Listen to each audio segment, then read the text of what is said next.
പകരമായി ചെയ്യാൻ ഒരു രാവിനെ തന്നവനും രാവിലെ ചെയ്യാൻ പറഞ്ഞത് ചെയ്യാൻ കഴിയാതെ പോയപ്പോൾ അത് പകലിൽ പകരമെടുക്കാനായി ഒരവസരം തന്നതും അല്ലാഹുവാണ്. ഈ ആയത്തിന് ഇങ്ങനെ രണ്ടർത്ഥമുണ്ട്.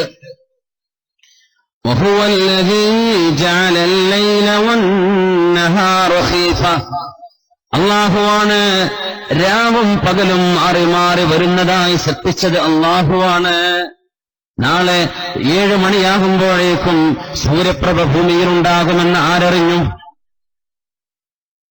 നാളെ നമ്മളുണ്ടോ എന്ന് ആരറിഞ്ഞു?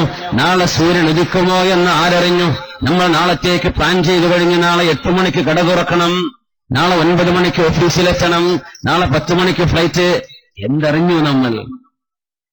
ആരാണ് ഭൂമി ഇങ്ങനെ ഉരുണ്ട് പൂർത്തിയായി വന്ന് സൂര്യോദയം കിഴക്ക് അനുഭവിക്കുമാർ, സൂര്യാസ്തമയം പടിഞ്ഞാറസ്തമിക്കുമാർ ഈ പ്രപഞ്ചത്തെ ഇങ്ങനെ റൊട്ടേറ്റ് ചെയ്യുന്ന അള്ളാഹുവിനെ സംബന്ധിച്ച് രാവും പകലും എണ്ണിത്തീർക്കുമ്പോൾ നമ്മൾ ഓർക്കാറുണ്ടോ? അള്ളാഹുവാണ് ഇതൊക്കെ ചെയ്യുന്നത് എന്ന്. ഇരുട്ടായി ടോർച്ചോടെ നാ നോക്കുക, ആരാണ് ഇരുട്ട് കൊണ്ടുവന്നത്? ഇതിനെന്തെല്ലാം ഇവിടെ നടക്കണം? കഅബാലയത്തിന്റെ ചുറ്റും തവാഫ് ചെയ്യുന്ന ആളുകൾ കഅബയെ ഇടതാക്കി ഇടത്തുനിന്ന് വലത്തോട്ട് ചുറ്റുന്ന പോലെ ഭൂമി അതിന്റെ സ്വയം ആക്സിസിൽ ഇടത്തുനിന്ന് വലത്തോട്ട് ചുറ്റുകയും ആ കറക്കത്തോടൊപ്പം സൂര്യൻ എന്ന തന്റെ മാതൃഗോളത്തെ ലക്ഷ്യമാക്കി സൂര്യനെയും തവാഫ് ചെയ്യുന്ന പോലെ ഇടത്താക്കി ഇടത്തുനിന്ന് വലത്തോട്ട് ഒരു ഭ്രമണം പൂർത്തിയാക്കി വന്നാൽ കഴിഞ്ഞ ജനുവരി 1 ഭൂമി എവിടെയായിരുന്നോ ായിരിക്കെ ഭൂമി ഒരു കറക്കം തുടങ്ങിയിട്ട് ഈ ഒരു കറക്കം ഭൂമി സ്വയം കറങ്ങുമ്പോൾ ഉദയവും അസ്തമയവും അനുഭവിക്കുന്നു.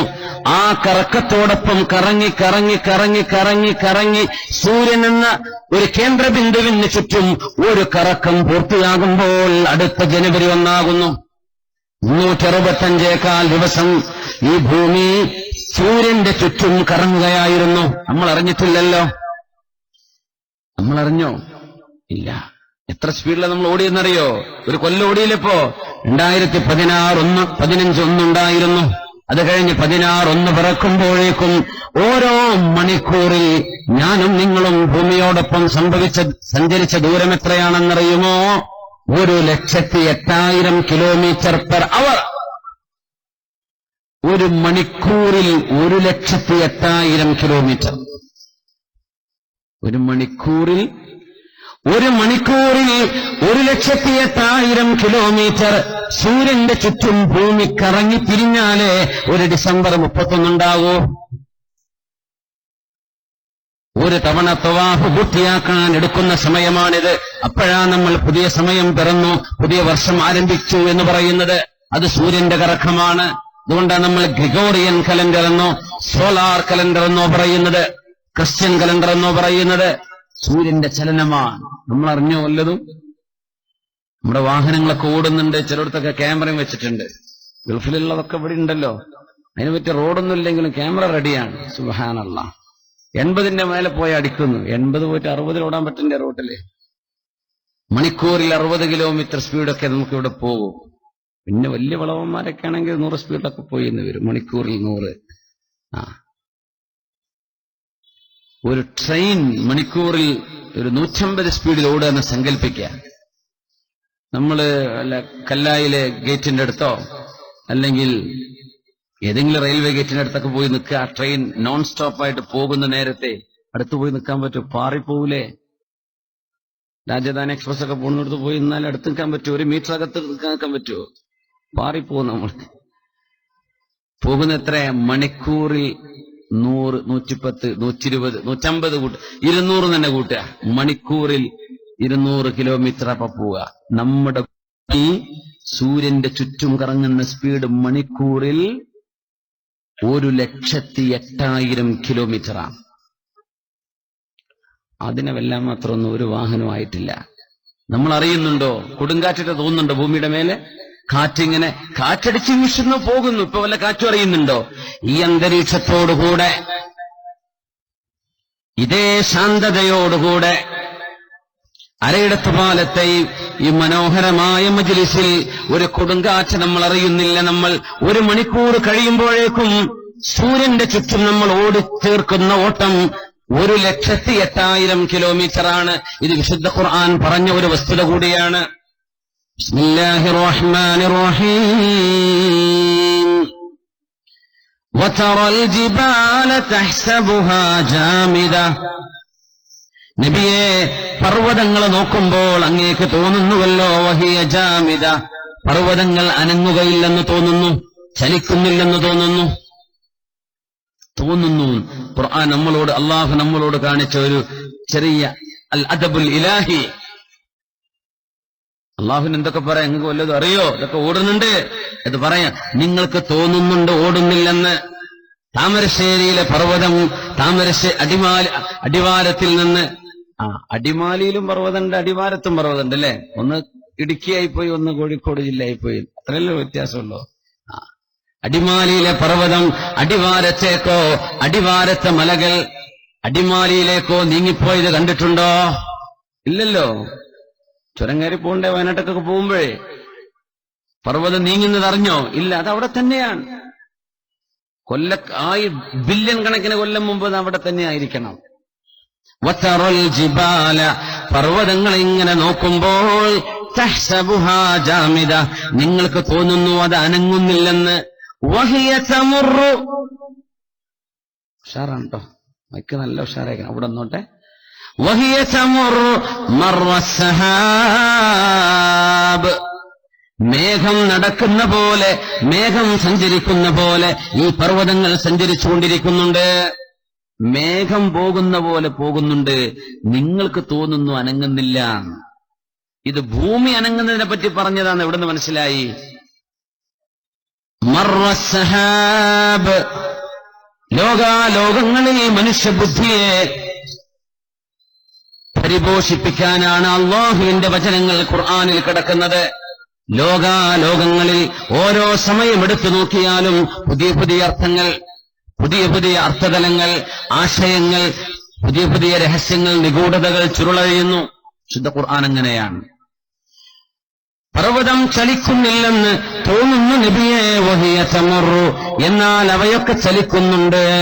മർറ സഹാബ്, മേഘങ്ങൾ നടക്കുന്ന പോലെ. എങ്ങനെയാ? മേഘം ഒറ്റക്കാണോ സഞ്ചരിക്കുന്നത്? അല്ല.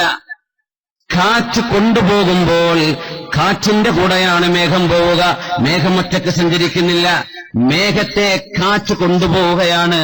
പർവ്വതം ഒറ്റക്ക് സഞ്ചരിക്കുകയല്ല. താമരശ്ശേരിയിലെ അടിവാരത്തെയോ കുറ്റ്യാടിയിലെയോ മലകൾ ഒറ്റക്ക് സഞ്ചരിക്കുകയല്ല. ഭൂമി സഞ്ചരിക്കുന്നതിന്റെ കൂടെ ആ പർവ്വതവും സഞ്ചരിക്കുകയാണ്. കാറ്റ് സഞ്ചരിക്കുന്നതിന്റെ കൂടെ മേഘം ചലിക്കുന്ന പോലെ. ആ ഉദാഹരണത്തില് ഭൂമി തന്നെ ചലിക്കുകയാണ്. ഭൂമിയോടൊപ്പമാണ് പർവ്വതത്തിന്റെ ചലനം നടക്കുന്നത്. ഇത്ര സ്പീഡിലാണ് പോകുന്നത് ഇപ്പോഴാണ് നമുക്ക് മനസ്സിലായത്. 1,08,000 കിലോമീറ്റർ. കേരളം ഒന്നാകെ എത്ര 700 കിലോമീറ്ററല്ലേ ഉള്ളൂ?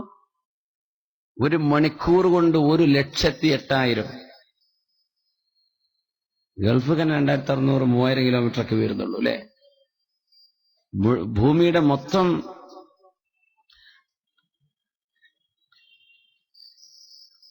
സർക്കിളിന് റൗണ്ട് ചെയ്യാൻ എന്നാ പോലും എത്തൂല. അതൊന്നും പോരാ. അതിലപ്പുറമുള്ള ദൂരം 1 മണിക്കൂർ കൊണ്ടെത്തണം. സുബ്ഹാനല്ലാഹ്.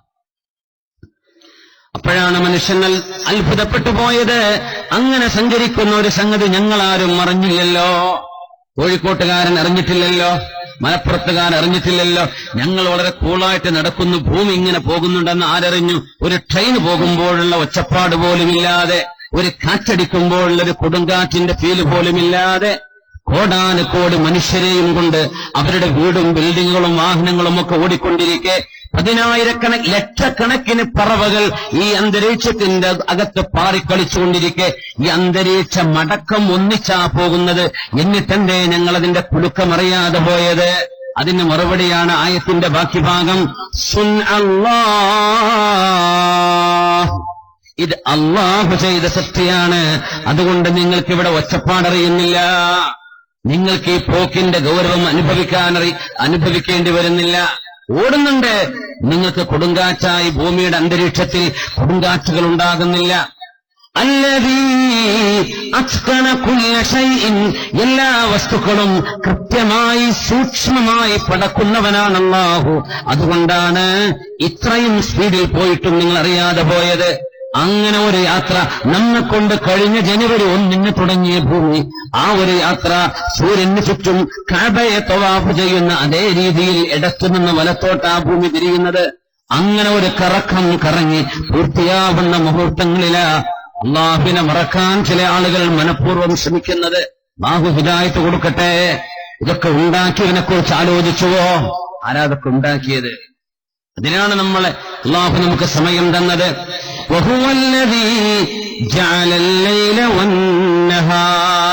രാവും പകലും ഉണ്ടാക്കുന്നത് അള്ളാഹുവാണ്. രാവും പകലും സൃഷ്ടിച്ചത് അള്ളാഹുവാണ്. ഇത് വലിയൊരു അത്ഭുതമാണ്. വലാം, ഇരുട്ടെന്ന് പറയുന്നത് പ്രകാശത്തിന്റെ ആബ്സെൻസ് അല്ല എന്നാണ്. ഇരുട്ടെന്നത് ഇരുട്ടായിട്ട് തന്നെ ഉള്ളൊരു സബ്സ്റ്റൻസ് ആണ്. ഇരുട്ട് വെളിച്ചത്തിന്റെ അഭാവമല്ലെന്നും ഇരുട്ടായിട്ടൊരു സാധനം തന്നെ ഉണ്ടെന്നും ഈ അടുത്ത സയന്റിസ്റ്റുകൾ മനസ്സിലാക്കുന്നത്. ഇരുട്ട് എന്ന് പറഞ്ഞ വെളിച്ചം പോകുമ്പോ അവിടെ ഇരുട്ടാവുന്നു, വെളിച്ചത്തിന്റെ അഭാവമാണ് ഇരുട്ട് എന്നായിരുന്നു ആദ്യം മനസ്സിലാക്കിയത്. അല്ല, ഇരുട്ടെന്ന് വേറെയാണ്, വെളിച്ചമെന്ന് വേറെയാണ്. ആ ഇരുട്ടിന്റെ മേൽ നൂറിനെ, പ്രകാശത്തെ അള്ളാഹു ഓവർലാപ്പ് ചെയ്യുകയാണ്. ഇതൊരുപാട് ആയത്തുകളിൽ കാണാം. ഇത് രണ്ടും രണ്ട് സൃഷ്ടിയാണെന്നാണ്. എന്തിനാണതെന്നറിയുമോ? ഖിൽഫത്തൻ, അബൂബക്കർ സിദ്ദീഖ് റളിയല്ലാഹു തആല അൻഹു, മഹാനായ ഫാറൂഖ് റളിയല്ലാഹു തആല അൻഹുവിന് ഉപദേശിച്ചു കൊടുക്കുകയായിരുന്നു. ഉമറേ, നിങ്ങൾക്കറിയുമോ അല്ലാഹു തആല ചില കർമ്മങ്ങൾ പകലിലെ സ്വീകരിക്കൂ, ചില കർമ്മങ്ങൾ അല്ലാഹു രാത്രിയിലെ സ്വീകരിക്കൂ. രാത്രിയിൽ ചെയ്യേണ്ടത് പകലിൽ ചെയ്താൽ ചിലപ്പോ അല്ലാഹു സ്വീകരിച്ചില്ലെന്ന് വരും. പകലിൽ ചെയ്യേണ്ടത് രാത്രി ചെയ്താലും ഒരു പക്ഷേ അല്ലാഹുവിനത് ഇഷ്ടമായില്ലെന്ന് വരും. അതുകൊണ്ട് ഉമറേ, നമ്മൾ രാത്രിക്ക് വേണ്ടത് രാത്രിയും പകലിന് വേണ്ടത് പകലും നമ്മൾ നിർവഹിച്ചേ പറ്റൂ എന്ന് ഖിലാഫത്ത് ഏറ്റെടുത്ത ഉടനെ സമയത്തിന്റെ മഹത്വത്തിലേക്ക് സൂചിപ്പിച്ച് മഹാനായ അബൂബക്കർ ഇബ്നു അബീ ഖുഹാഫ റളിയല്ലാഹു തആല അൻഹുമാ അമൃതങ്ങളോട് പറയാണ്, റളിയല്ലാഹു തആല അൻഹു, നമ്മളൊരു സ്വലാത്ത് ചൊല്ലിയിരിക്കേണ്ട സമയമായിട്ടുണ്ട്. കുറച്ചു നേരം അല്ലെങ്കിൽ ഇരിക്കാൻ തുടങ്ങിയിട്ട് ബുദ്ധിമുട്ടൊന്നും ഇല്ലെങ്കിൽ സ്റ്റേജുമുള്ളവരൊന്നും എഴുന്നേൽക്കരുത്. വേദിയിലുള്ളവരെല്ലാരും, ഞാൻ പിന്നെ ഏതായാലും നിൽക്കിയതുകൊണ്ട് ഞാൻ എഴുന്നേൽക്കേണ്ട ആവശ്യമില്ലല്ലോ, നമ്മളൊക്കെ ഒന്ന് എഴുന്നേറ്റ് ഒന്ന് കയ്യും കാലൊക്കെ ഒന്ന് കുടഞ്ഞ് ഒരു റാഹത്തായിട്ടെ, ഒരു ഉണർവൊക്കെ വരട്ടെ. നല്ല കാലാവസ്ഥയിലെ എയർ കണ്ടീഷൻ ചെയ്ത പോലെ. സുബ്ഹാനല്ലാഹ്, നമ്മളിപ്പോ ചൂടത്ത് എത്ര ഏസിട്ടാലും ഇങ്ങനെ അന്തരീക്ഷം തണുപ്പിക്കാൻ പറ്റുക? കഴിയൂല. എന്തൊരു വളരെ മോഡറേറ്റ് ടെമ്പറേച്ചർ, മാഷാ അല്ലാഹ്. ഇതൊക്കെ വലിയ അനുഗ്രഹമല്ലേ, ചൂടെടുക്കാതിരിക്കാൻ പറ്റുക എന്ന് പറഞ്ഞാൽ. തണുപ്പ് ഇങ്ങനെ മടുപ്പാകുമ്പോ അള്ളാഹു ചൂട് കൊണ്ടുവരും, ചൂടിങ്ങനെ ബോറടിക്കുമ്പോ മഴ കൊണ്ടുവരും, മഴ ഇങ്ങനെ ബോറടിക്കുമ്പോ അള്ളാഹു തആല മറ്റു കാലാവസ്ഥ, ഒന്ന് കഴിഞ്ഞാൽ ഒന്ന്. മനുഷ്യന് എപ്പോഴും ഒരു സ്വഭാവം പറ്റില്ലെന്നാ, മനുഷ്യൻ അങ്ങനെയാ. അതുകൊണ്ട് അള്ളാഹു ഇതിങ്ങനെ മാറ്റി മാറ്റി തരുന്നത്. സുബ്ഹാനല്ലാഹ്. സ്വലാത്ത് ചൊല്ലുക. അല്ലാഹുമ്മ സ്വല്ലി അലാ സയ്യിദിനാ മുഹമ്മദിൻ വഅലാ ആലി സയ്യിദിനാ മുഹമ്മദിൻ വബാരിക് വസല്ലിം അലൈഹി. ഒന്നുകൂടെ. അല്ലാഹുമ്മ സ്വല്ലി അലാ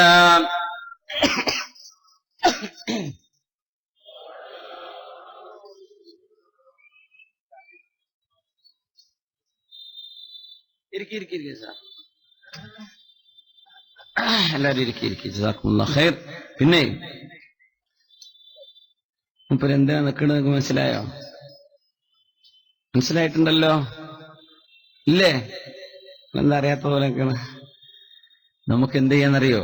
ഇതൊരു സ്ഥാപനം നടത്തുന്ന പരിപാടി. നമ്മുടെ യമാനിയ കോളേജ് മഹാനായ ശംസുൽ ഉലമയുടെ നാമധേയത്തിൽ നടക്കുന്ന വലിയൊരു പ്രസ്ഥാനമാണ് കുറ്റിക്കാട്ടൂരുള്ള. അപ്പൊ ഒരു സ്ഥാപനം, ഒരു പരിപാടി നടത്താന്ന് പറഞ്ഞാൽ വല്ല പൈസയും കിട്ടി അവിടുത്തെ കുട്ടികൾക്ക് ചോറ് കൊടുക്കാൻ, അവര് താമസം, അവരുടെ കിതാബ് വാങ്ങാന്. ഇങ്ങനൊരു പരിപാടി നടത്തിയാൽ ഇൻഷാ അല്ലാഹ് കുട്ടികൾക്ക് ഒരുപാട് കാലം ഭക്ഷണം കൊടുക്കാനൊക്കെ ആരെങ്കിലൊക്കെ സന്മനസ്സുള്ളവർ സഹായിച്ചാലോ എന്ന് വിചാരിച്ചിട്ടാ യമാനിയ കോളേജ് ഈ പരിപാടി ഇവിടെ നടത്തുന്നത്. അതുകൊണ്ട് ഇൻഷാ അല്ലാഹ് എന്റെ ബഹുമാന്യരായ മുഅ്മിനീങ്ങളെ, നിങ്ങൾക്ക് എന്ത് ചെയ്യണം? കഴിവിന്റെ പരമാവധി ബിസ്മില്ലാഹിർ റഹ്മാനിർ റഹീം നല്ല ഒരു നോട്ടെടുത്ത് കൊടുക്കാം. 1 ആവണ്ട, 2 എണ്ണം 3 എണ്ണം ഒക്കെ ആയിക്കോട്ടെ. ഇൻഷാ അല്ലാഹ്. നിങ്ങൾ റെഡിയല്ലേ? കൊടുക്കൂലേ? അള്ളാഹുവിന് വേണ്ടി ചോദിക്കാം, നിങ്ങൾ കൊടുക്കണേ. ബിസ്മില്ലാ.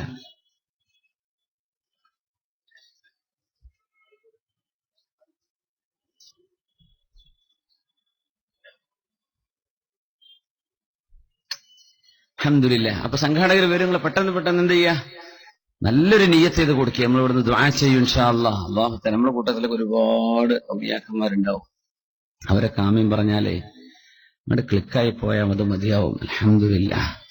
കുറെ രോഗികളുണ്ട് നമ്മുടെ ബേബി ഹോസ്പിറ്റലിൽ. ഞാൻ അറിയുന്ന ഒരു സുഹൃത്തുണ്ട്, താമരശ്ശേരി ഭാഗത്തുള്ള ഇബ്രാഹിം കദമാമിലാണ്. അദ്ദേഹത്തിന്റെ ഒരു ബന്ധുവായൊരു സഹോദരി ഗർഭിണിയാണ്, ന്യൂമോണിയ ബാധിച്ച് കുഞ്ഞിനെടുക്കണോ ഉമ്മാനെ രക്ഷപ്പെടുത്തണോ എന്നില്ല, വലിയൊരു ക്രിറ്റിക്കൽ സ്റ്റേജിൽ ബേബിയിൽ കിടക്കാണ്. അള്ളാഹു സഹോദരിക്ക് ശിഫ കൊടുക്കട്ടെ. റബ്ബേ നീ സലാമത്താക്കണേ റബ്ബേ. ആ കുഞ്ഞിനെയും ഉമ്മയെയും, 5 മാസം ഗർഭിണിയാണ് അവര്. കുഞ്ഞിനെടുക്കേണ്ടി വരും, അല്ലെങ്കിൽ ഉമ്മ മരിക്കും, അല്ലെങ്കിൽ 2 പേരും മരിക്കും. ആ ഒരവസ്ഥയിലാണ് ഇപ്പോ തിയേറ്ററിലാണ് കിടക്കുന്നത്. ഇവിടെ വാരക്കാൻ വേണ്ടി പറഞ്ഞു. അള്ളാഹുവേ നീ അവർക്ക് ശിഫ കൊടുക്കണേ റബ്ബേ.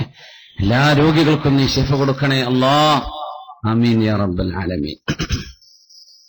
വണ്ടിയർമാര് വരുന്നുണ്ട്, എല്ലാരും കൊടുക്കട്ടെ. അല്ലെ ചില്ലറ മാറ്റിയെടുക്കണ്ട. ഈ വെള്ളിയാഴ്ച ബക്കറ്റ് വരുമ്പോഴേ ചില വളവന്മാർ എന്ത് ചെയ്യുന്നവരങ്ങള് 100 ഉറുപ്പിക എടുത്തിട്ട് 200ന്റെ ചില്ലറ എടുക്കും. ആരും അറിയില്ലല്ലോ, അങ്ങനെ പോവല്ലേ. അപ്പൊ ആ വക വളവൊന്നും നിങ്ങൾ കാട്ടൂല എന്ന് വിചാരിക്കാൻ. എന്ത് ചെയ്യാ, നല്ല എടുക്കാൻ പറ്റിയ നോട്ട് തന്നെ. കനോട്ടന്മാര് വരെ എടുക്കാത്ത നോട്ടൊക്കെ ഉണ്ടാവും, ഇട്ട് കൊടുക്കരുതേ. നാളെ അല്ലാഹു തആല ഇതൊക്കെ എടുത്തു പറയുമ്പോഴേ, കോഴിക്കോട് അരയെടുത്ത് പാലത്തുനിന്ന് കള്ളനോട്ട് ഒരുത്തന്റെ വക സംഭാവന, ഇതൊക്കെ പറഞ്ഞ നാണക്കേടല്ലേ. കീറി പറഞ്ഞൊന്നും കൊടുക്കണ്ട, എടുക്കാത്തൊന്നും കൊടുക്കണ്ട, നല്ലത് കൊടുക്കി. അല്ലാഹു തആല ഖൈർ തരട്ടെ. അല്ലാഹു നമ്മിൽ സ്വീകരിക്കട്ടെ. സഹോദരിമാരൊക്കെ അവരെ കൊണ്ട് കഴിയാവുന്നൊക്കെ നിങ്ങൾ കൊടുക്കി ഇൻഷാ അല്ലാഹ്. അല്ലാഹു ബർക്കത്ത് ചെയ്യട്ടെ. ആമീൻ യാ റബ്ബൽ ആലമീൻ. അതുകൊണ്ട് പരിശുദ്ധ റസൂലുള്ളാഹി സ്വല്ലല്ലാഹു അലൈഹി വസല്ലം തങ്ങൾ സമയത്തിന്റെ വില വളരെ വ്യക്തമായി നമുക്ക് പഠിപ്പിച്ചു തരികയാണ്. പരിശുദ്ധ ഹബീബ് സ്വല്ലല്ലാഹു അലൈഹി വസല്ലം. നമ്മളൊരു നഗരത്തിലാണുള്ളത്. 60 വർഷം ജീവിക്കുന്ന ഒരാൾ, ശ്രദ്ധിച്ച് മനസ്സിലാക്കുക, ഒരു ചെറിയ കണക്കാണ്. 60 വർഷം ജീവിക്കുന്ന ഒരാൾ, ജോലിക്ക് പോകുന്ന ഒരു പ്രൊഫഷണൽ, വൈറ്റ് കോളർ ജോലിയൊക്കെ ചെയ്യുന്ന ആളെന്ന് വിചാരിക്കാം. ചെരുപ്പിന്റെ ഷൂവിന്റെ ലൈസ് കെട്ടാൻ മാത്രം, ഷൂവിന്റെ കയറ് കെട്ടാൻ മാത്രം 1 വർഷം എടുക്കുന്ന സമയം 60 വയസ്സിൽ 8 ദിവസം ഷൂ കെട്ടാൻ മാത്രം എടുക്കുന്ന. കെട്ടാനില്ലാത്ത ഷൂ എടുത്ത് പോവാ നല്ലത്, അത്രയും സമയം ലാഭിക്കാറ്. ഞാൻ അങ്ങനെ ചെയ്യല്. എനിക്ക് സ്കൂളിൽ പോകുമ്പോൾ ഷർട്ടും പാന്റും ടൈയൊക്കെ കെട്ടണ്ട. വേഗം എടുത്ത് ഓടാൻ പറ്റിയത് അതാണ്. കെട്ടാൻ നിന്നാലേ അത്രയും സമയം നമുക്ക് ലാഭിക്കാം. 8 ദിവസം എടുക്കുന്ന, 8 ദിവസം എടുക്കും. ട്രാഫിക് സിഗ്നലുകളിൽ, ഇത് കേരളത്തിലല്ല കേട്ടോ, ലോകത്തൊരു സ്റ്റാൻഡേർഡ് സിറ്റിയിലെ ട്രാഫിക് സിഗ്നലുകളിൽ നമ്മൾ സിഗ്നലും കാത്തു കിടക്കുന്ന സമയം 1 മാസമാണെന്നാണ്. 60 വർഷത്തിൽ. കേരളത്തിൽ ഇതിഞ്ഞു കൂടും. ബാംഗ്ലൂരും ചെന്നൈയിലൊക്കെ എന്താ സിഗ്നലൊക്കെ ഉണ്ട്, അങ്ങനെ ഓട്ടോറിക്ഷക്കാരും ബൈക്കുകാരും അടിച്ച് കയറാൻ, അതൊന്നല്ല. ഡിസിപ്ലിനായിട്ട് പോകുന്ന ഒരു നഗരത്തിൽ 1 മാസം ട്രാഫിക് സിഗ്നലിൽ പോകുന്ന 60 കൊല്ലത്തിലാട്ടോ പറയുന്നത്. ഒരു മനുഷ്യൻ ബാർബർ ഷോപ്പിൽ, സലൂണിൽ പോയിട്ട് ചെലവഴിക്കുന്ന സമയം 1 മാസമാണെന്നാണ്. അത് മസാജും കൂടെ ഉണ്ടെങ്കിൽ 2 മാസമാവും. സാധാരണ മുടിവെട്ടി വരികയാണ്.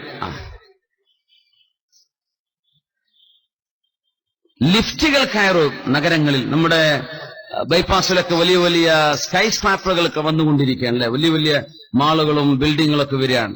ബിൽഡിങ്ങുകളിൽ ലിഫ്റ്റ് ഉപയോഗിക്കും, അതിന് വെയിറ്റ് ചെയ്യേണ്ടി വരും. പ്രത്യേകിച്ച് നമ്മുടെ കേരളത്തിലെ ലിഫ്റ്റൊക്കെ ഇടക്ക് കട്ടായി പോയ, കറണ്ട് നടുവിൽ പോയ ഈ പറഞ്ഞതൊന്നും ബാധകല്ലേ. സമയം പിന്നെയും കൂടും, 3 മാസം എടുക്കുമെന്നാണ്. മര്യാദക്ക് വർക്ക് ചെയ്യുന്നൊരു ലിഫ്റ്റ് 60 വർഷത്തിനിടക്ക് നമുക്ക് 3 മാസം ലിഫ്റ്റ് വെയിറ്റ് ചെയ്യാനും അതിൽ കയറാനും ഇറങ്ങാനുമായി വേണ്ടി വരും. നമ്മൾ ബ്രഷ് ചെയ്യുന്നത്, ബ്രഷ് ചെയ്യൂലേ, ആ സമയം 60 കൊല്ലം നമ്മൾ ബ്രഷ് ചെയ്യുന്നത് എടുത്താൽ 3 മാസം കണ്ടിന്യൂസ് ബ്രഷ് ചെയ്ത പോലെയാണ്, നോൺ സ്റ്റോപ്പ് 3 മാസം. സുബ്ഹാനല്ലാഹ്. നഗരങ്ങളിൽ സിറ്റി ബസ്സുകൾ കാത്തിരിക്കുന്നത്, നടക്കാൻ നമ്മുടെ ടൗണിൽ സഞ്ചരിക്കാനുള്ള നഗരങ്ങളിലെ ബസ്സുകൾ, നമ്മുടെ കോഴിക്കോട്ടെ പച്ച ബസ്സില്ലേ, എറണാകുളത്ത് ചുവന്ന ബസ്സാണല്ലേ, പല നഗരങ്ങളിലും പല കോലാണ്. 5 മാസം നമ്മൾ വെയിറ്റിംഗ് ഷെഡിൽ കാത്തിരിക്കേണ്ടി വരുന്നതാണ്. 5 മാസം നമ്മൾ വെയിറ്റ് ചെയ്യില്ല. സ്കൂൾ കുട്ടികളൊക്കെ ബസ് വരുമെന്ന് വിചാരിച്ചിട്ട് 5 മാസം നമ്മൾ വെയിറ്റ് ചെയ്യുന്നുണ്ടെന്നാണ്. 60 വയസ്സിനിടയിൽ. നമ്മുടെ ബ്ലോക്കുകളൊക്കെ ഉള്ള റോഡാണെങ്കിൽ പറയും വേണ്ട. ഒരു മനുഷ്യൻ കുളിക്കാനെടുക്കുന്ന സമയം 60 വർഷത്തിനിടക്ക് കുളിപ്പുരയിൽ ബാത്റൂമിൽ മാത്രം ചെലവഴിക്കുന്നത് 6 മാസമാണത്രേ. 6 മാസം കുളിക്കാൻ, വസ്വാസം കൂടെ ഉണ്ടെങ്കിൽ പറയും വേണ്ട. 6 മാസം. സുബ്ഹാനല്ലാഹ്. നമ്മൾ പത്രം വായിക്കുന്നത്, പുസ്തകം വായിക്കുന്നത് കണ്ടിന്യൂസ് ആയിട്ട് ഒരാൾ വായിക്കുകയാണെങ്കിൽ, ഏറ്റവും കൂടുതൽ വായിക്കുന്ന ആളുകളെ കുറിച്ചല്ല, സ്വന്തമായ വായന, പത്രം, മാഗസിൻസ്, പുസ്തകങ്ങളൊക്കെ വായിക്കുന്നത് 2 വർഷമാണെന്നാണ്. കാരണം പെണ്ണുങ്ങളൊക്കെ പുസ്തകമായി ഖുർആൻ ഓതാൻ ഇരുന്നാൽ തന്നെ 10 മിനിറ്റ് കഴിയുമ്പോൾ ഉറങ്ങുന്നതാണ്. സീരിയൽ കാണുമ്പോൾ ഉറക്കം വരാതിരുന്നാലും ഒരു അര പാരഗ്രാഫ് വായിച്ചാൽ ഉറക്കം വരുന്നതാണ്. ഉറക്കഗുളിയൊന്നും കുടിക്കേണ്ട ആവശ്യമില്ല എന്നാ ഇപ്പോഴത്തെ കാലത്ത്. വായിച്ചാൽ മതി. പുസ്തകം വായിച്ചാൽ ഉറക്കം വരുന്നു. എന്താ അർത്ഥം എന്നറിയോ? നമ്മുടെ ബ്രെയിന് വർക്ക് ചെയ്യാതായിട്ടേ ഇവർക്ക് ഭയങ്കര പ്രയാസം, സ്റ്റാർട്ടാവണില്ല, അപ്പോഴേക്കും ഉറക്കം വരികയാണ്. സുബ്ഹാനല്ലാഹ്. 2 വർഷമാണ് സാധാരണ വായനക്കെടുക്കുന്ന സമയം. മനുഷ്യൻ ഭക്ഷണം കഴിക്കാൻ എടുക്കുന്ന സമയം 4 വർഷമാണ്. സാധാരണ ഭക്ഷണം കഴിക്കലാണ്. റെസ്റ്റോറന്റുകളിൽ ഒരു ഡിന്നർ, രാത്രി സമയത്ത് ഒരു ഡിന്നർ കഴിക്കാൻ 1.5 മണിക്കൂർ, അരമണിക്കൂർ വെയിറ്റിംഗ്, പിന്നെ ഒരു അരമണിക്കൂർ ചാറ്റിംഗ്, അത് കഴിഞ്ഞിട്ട് വെറുതെ സ്വറ പറഞ്ഞിരുന്ന ഒരു അരമണിക്കൂറും. ഭക്ഷണം കഴിക്കൽ ഒരു ജോലിയാണല്ലോ ഇപ്പോ. അങ്ങനെയാണ്. 1 മണിക്കൂറൊക്കെ ഭക്ഷണം, 2 മണിക്കൂറൊക്കെ ഭക്ഷണം കഴിക്കാൻ വേണ്ടി മാത്രം. അവരെ പറ്റിയല്ല, സ്വാഭാവികമായ ഭക്ഷണം കഴിക്കുന്ന സമയം 4 വർഷമാണ്. സുബ്ഹാനല്ലാഹ്.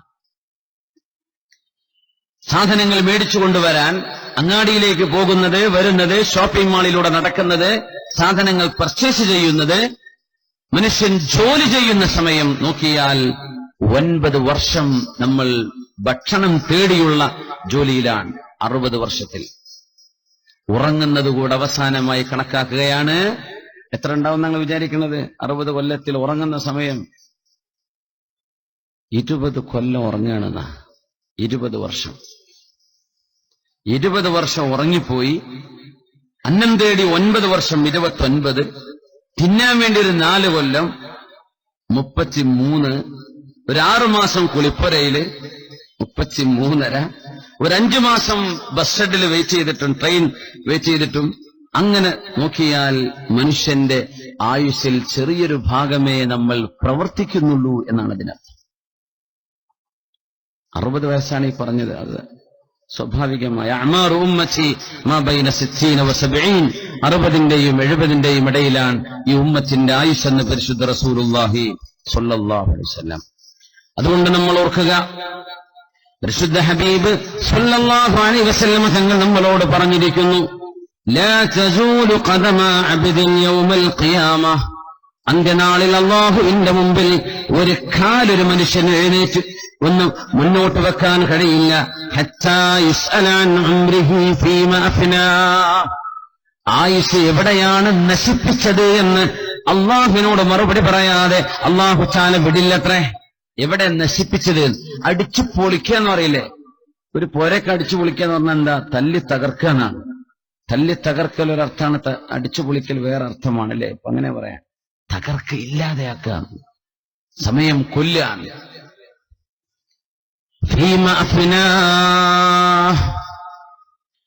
എവിടെയാണ് നശിപ്പിച്ചു കളഞ്ഞത് സമയമെന്ന് അള്ളാഹു ചോദിക്കും. അല്ലാഹുവേ, അല്ലാഹുമ്മ അൽഹിംന ജവാബന. റബ്ബേ, ഇതിനൊക്കെ ഉത്തരം പറയാൻ തൗഫീഖ് ഇതാ പടച്ചവനെ. ഉലമാ പറയാണ്, 1 വർഷം, 2 വർഷം, 5 വർഷം, 10, 50, 100 കൊല്ലങ്ങൾ ജീവിച്ചു എന്നതല്ല ഒരു മനുഷ്യന്റെ ആയുസ്. ആയുസ് എന്ന് പറഞ്ഞാൽ നിങ്ങൾ എത്രയാണോ അതിൽ സൽക്കർമ്മം ചെയ്തത്, ആ സമയമാണ് നിങ്ങളുടെ ആയുസ്. അത്രേ നിങ്ങളുടെ ആയുസുള്ളൂ. അല്ലാതെ ചോറും കഞ്ഞും കുടിച്ചതും ഉറങ്ങിയതും കിടന്നതും മൃഗങ്ങളും പക്ഷികളൊക്കെ ചെയ്യുന്നില്ലേ? മനുഷ്യന്റെ ആയുസ് എന്നത് എത്ര കാലം ജനിച്ചതു മുതൽ മരണം വരെയുള്ള ദിവസങ്ങളല്ല, ഇതിനിടയിൽ എത്ര സമയമാണ് പൊതുജനങ്ങൾക്ക് വേണ്ടി, എത്ര സമയമാണ് മറ്റുള്ളവനെ സഹായിക്കാൻ, എത്ര സമയമാണ് ആഖിറത്തിന് വേണ്ടി അധ്വാനിക്കാൻ, എത്ര സമയമാണ് ഇൽമു പഠിക്കാൻ നമ്മൾ ചെലവഴിച്ചത്. അതാണ് 60 വയസ്സിൽ ഒരാൾ മരിക്കുമ്പോ ചിലപ്പോ ആ മനുഷ്യന്റെ ശരിയായ ആയുസ് 1 കൊല്ലമോ 2 കൊല്ലമോ ആയിരിക്കും.